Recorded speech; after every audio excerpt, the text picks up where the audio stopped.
yang saat ini mulai sedang dikenal dengan istilah pupuk organik, Betul. itu sebetulnya adalah sebuah produk bioteknologi, memanfaatkan bakteri dengan sebuah formula tertentu supaya masyarakat lebih praktis ya menggunakan pupuk organik ini sebagaimana praktisnya dengan menggunakan pupuk kimia selama ini. Betul. Nah, jadi saya kira masyarakat perlu tahu lebih banyak lagi hal-hal yang positif yang dia akan peroleh atau dia dapatkan ketika dia menggunakan pupuk organik tadi itu. Mungkin itu perlu ditambahkan lagi Ustaz jelasannya. Betul. Jadi di tanaman ini kan karena memang sudah Allah ciptakan secara alami sehingga perlu adanya keseimbangan. Jadi seperti ini sekarang. Jadi yang terjadi ketika tanah itu disupport terus dengan pupuk kimia, itu tidak ada unsur organik yang kalau kita bilang karbon organik. Kalau itu hanya mereka memikirkan satu sisi instan nitrogen, fosfat, kalium dan mikronutrien seperti Mn, Mg yang kimia sifatnya.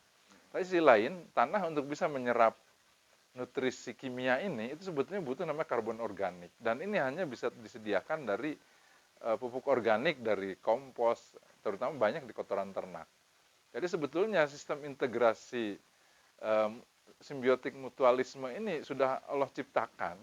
Cuman ketika ada konsep instan ini terputus gitu.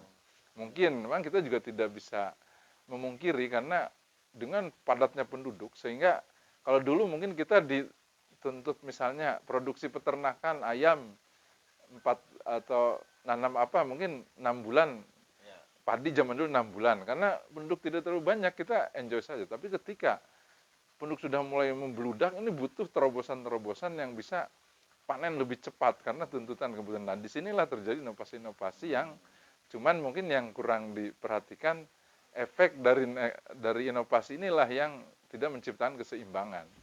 Sehingga memang kita tidak bisa memungkiri penggunaan nutrisi-nutrisi kimiaan organik yang untuk memacu kebutuhan tumbuh dari tanaman, tetapi kita juga tidak bisa harus bisa mengimbangi efek dari ini dengan apa.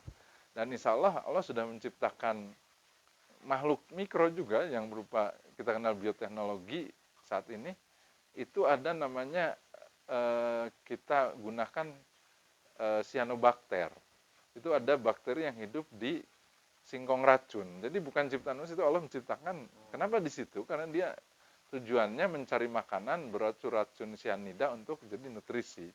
Nah, ketika kita gunakan bioteknologi ini di dunia pertanian, dia akan mendegradasi atau mengurai dari memakan dari residu-residu kimia yang ditimbulkan oleh pupuk kimia, oleh residu kimia sehingga walaupun kita nanti ingin produksi tinggi, tetapi harus ada pengembangan dengan makhluk mikro yang bisa mengurai bahan-bahan kimia toksik ini. Sehingga Allah itu sudah menciptakan teknologi lengkap. Jadi tinggal kita bagaimana menjadi orang yang ulil albab, berpikir sedikit sehingga kita bisa menggali dan memanfaatkan teknologi yang sudah Allah siapkan. Jadi sebetulnya perangkat itu sudah disiapkan, cuman mungkin tersebar di mana-mana.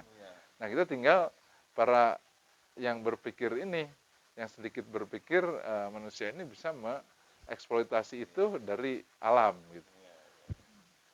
Jadi seperti merubah dari kotoran menjadi dari protein menjadi NPK itu bakteri yang memang khusus merubah itu. Jadi Allah sudah ciptakan. Ketika nanti di kolam ikan, oh ini kolam terkendala diberi pakan. Akhirnya karena dia protein tinggi mengendaplah menjadi amoniak karena kan dirubah banyak menjadi amoniak. Terus dari kotoran ikan juga begitu. Nah, adalah bakteri yang Allah ciptakan yang hidup di kotoran ayam, kotoran kambing namanya nitrosomonas, dia memakannya unsur amoniak. Sehingga di kolam kita juga gunakan teknologi makhluk mikropositif itu yang tadinya dari kotoran ternak jadi untuk kolam. Seperti itu. Jadi secara ini untuk di pertanian ya yang kita bisa manfaatkan tetap seperti itu. Jadi mengembalikan kepada teknologi alam. Yang insya Allah ya kita bilang bioteknologi itu bukan teknologi baru. Gitu. Saya kira ini sangat menarik sekali karena ya mengingat negara kita ini adalah negara agraris, tapi ironisnya hampir semua hasil bumi yang kita konsumsi hari-hari ini sebagian besarnya itu masih masih impor itu. Betul. Ya, bahkan beras, jagung, kedelai, dan tomat, cabai, bahkan bawang itu masih banyak produk-produk justru dari luar. Padahal luas lahan pertanian dan persawahan kita ini, perkebunan kita ini sebetulnya sangat sangat luas.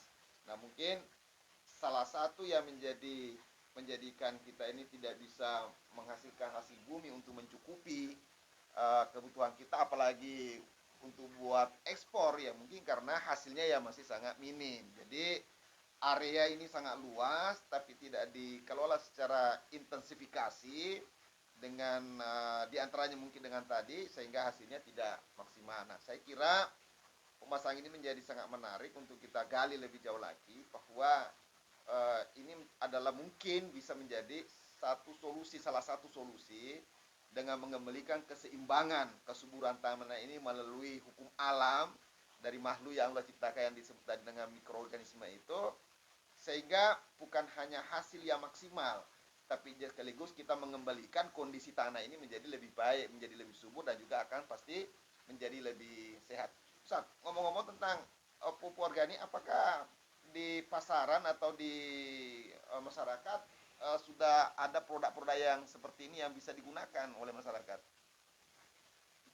Eh, Terkait dengan produk pupuk suplemen bioteknologi, memang itu sudah banyak mengembangkan, terlepas dari biasanya di kampus-kampus, mulai dari mungkin yang saya kenal ya mulai dari IPB, terus dengan 20 strain atau 21 saya lupa, terus mulai UGM itu kan ada berapa, Undip itu terkenal dengan MA11-nya, itu 11 strain, ada M4 itu 4 strain. Nah, jadi memang sudah banyak mulai berkembang. Ada juga yang mengembangkan di luar itu, intinya sudah banyak dikenal. Nah, sehingga di dalam menganalisis pupuk organik memang kita harus yang berbasis hayati atau bioteknologi ini, memang yang harus kita analisis internalnya. Jadi berapa strain kandungannya itu yang mungkin harus kita amati, karena efektivitas dari masing-masing ini biasanya tergantung berapa jumlah suku bakteri yang dikandung di dalam formula itu. Kalau secara visual ya sama, ketika media pembiaknya di air kelapa, mungkin tetes warnanya akan sama, coklat. Tetapi muatan dari, seperti misalnya contoh, kita ambil contoh yang tren saja, sudah antara MA11 Undip dengan M4 kan secara visual sama, tapi secara internal yang ini 11 strain bakteri, yang ini 4 jenis bakteri. Nah, itulah yang harus menjadi wawasan di masyarakat, karena makin dia lengkap berarti makin fungsinya makin maksimal. Ya, sebentar, Pak. Jadi tadi ada istilah yang disebut tadi itu strain bakteri. Ya. Saya kira ini, saya sendiri istilah ini mungkin bukan istilah yang sering didengar, apalagi masyarakat. Mungkin sedikit perlu dijelaskan, strain itu maksudnya apa? Oh iya, jadi terkait strain itu, kalau kita biar mudah dipahami saja, misalnya di Indonesia ini ada, anggap Indonesia ini sebuah formula probiotik atau bakteri positif, bakteri bermanfaat. Itu misalnya di dalam Indonesia ini ada suku Jawa, ada suku Sunda, ada suku Batak, Sulawesi, misalnya Irian. Nah, itulah yang dimaksud strain. Jadi makin otomatis ketika dia makin lengkap strain yang atau suku yang itu, berarti kemampuan di dalam beraktivitas dan mengatasi masalahnya pun akan lebih lengkap. Ya. Jadi bahasa awamnya, strain itu adalah Suku, ya betul. Ibarat sebuah masyarakat atau bangsa, ya, di dalamnya itu banyak suku-suku. Betul, ya. Semakin banyak sukunya dalam konteks bakteri, artinya semakin banyak strainnya, berarti kualitas atau fungsi daripada produk itu menjadi lebih baik. Betul. Jadi penting saya kira masyarakat memahami bahwa sebuah produk dalam hal ini pupuk organik bukan hanya sekedar melihat brandingnya bahwa itu pupuk organik, tapi penting untuk dipahami dan diketahui bahwa ternyata tingkat kualitas daripada sebuah produk organik itu sangat ditentukan oleh apa yang tadi disebutkan dengan strain bakteri. Jadi semakin banyak strain bakterinya, produk itu menjadi semakin kuat. kuat, semakin bagus itu digunakan. Nah, saat untuk eh, apa namanya aplikasinya ke pertanian. Nah, sekarang kan kalau kita bicara pertanian itu kan sangat luas, banyak sekali tanaman-tanaman yang satu dengan yang lain berbeda ya. Ada di sawah misalnya ada padi, lalu di kebun ada jagung, ada sayur-sayuran, ada juga tanaman tahunan ya, duren, mangga. Nah, bagaimana efektivitas pupuk organik ini dalam diaplikasikan terhadap berbagai jenis tanaman itu? Jadi untuk tanaman ini kembali kita harus menyelesaikan dari media tanamnya. Jadi tentunya tanah ya. Jadi tanah ini menjadi unsur pokok di dalam budidaya hasil pertanian tanaman. Karena tempat tanahnya tempat tumbuh yang harus ideal. Ibarat kita hidup itu kalau rumah tidak nyaman, jelas sudah tidak akan bisa maksimal di dalam kegiatan di rumah itu. Sehingga tanah pun sama, tanaman sama. Ketika dia ingin tumbuh maksimal, berarti dia harus nyaman. Nyamannya pertama, otomatis pH tanah harus kita standarkan menjadi 6 sampai 7,5. Kalau 8 agak ketinggian. Nah, selama ini karena itu tadi terjadi cemaran-cemaran kimia atau memang dari sisi secara alam itu sudah pH-nya sudah rendah, seperti tanah gambut misalnya. Itu kan memang ada secara alami sudah Allah ciptakan dengan pH yang rendah. Nah, selama ini kan masyarakat hanya menyelesaikannya dengan menambahkan kapur. Karena memang kapur itu berbasis basa, kalau di kimianya sama setara dengan soda api atau NaOH ya, atau dia menaikkan pH sehingga betul. Tapi itu di sisi lain dia juga menambah kepadatan tanah karena menambahkan material anorganik. Nah, kalau dengan konsep bakteri itu kita menambahkan namanya biokomposer sehingga kita berikan disemprotkan 1 minggu sebelum tanam. Tujuannya pertama menyetandarkan pH tanah bisa di 7,6 sampai 7,5. Kedua, dia juga akan mengurai material-material organik maupun anorganik sehingga menjadi nutrisi yang diserap oleh tanaman. Ketiga, seandainya misalnya di situ banyak jamur yang ketika lembab di musim hujan, karena jamur yang merugikan, bukan jamur, kalau jamur yang itu bukan identik dengan jamur tiram, itu kan jamur memang jamur yang bisa dikonsumsi. Ini jamur terkait dengan parasit yang itu biasanya nyerang di akar. Kalau tiba-tiba kadang tomat atau cabai atau apa itu sedang berbuah atau layu mendadak, itu karena terjadi namanya fusarium, jamur akar. Nah, itu dengan jamur seperti ini, dengan aplikasi dengan bakteri pengurai itu juga bisa dinetralkan. Sehingga memang di awal untuk tanah saat ini itu perlu biasanya kalau kita setelah pengolahan lahan, misalnya di sayuran begitu atau di padi sudah dibajak, disemprot dengan bakteri pengurai biokomposer untuk menetralkan pH tanah dan mengurai ya tanah menjadi gembur dalam waktu 1 minggu sampai 2 minggu. Tapi yang biar terlalu lama 1 minggu pun sudah cukup, dibiarkan setelah ditanam. Insya Allah itu pH tanah akan netral, material-material organik maupun anorganik bisa terurai. Kebetulan yang biokomposer yang kita pakai itu biasanya pertama ada kandungan bakteri pengurai, ada cyanobacter, kalaupun sisa residu kimia bisa netral, terus ada anti jamur, sehingga aplikasinya 1 minggu sebelum tanam itu disemprot atau dikocor dengan larutan biokomposer itu. Kedua, kalau tanah misalnya untuk tanam buah, itu juga sama, lubang tanam diberikan. Jadi intinya sebelum tanam, kalau untuk tanah saat ini itu perlu rekondisi tanah dengan biokomposer itu. Itu bakteri pengurai dan bakteri penyubur ya.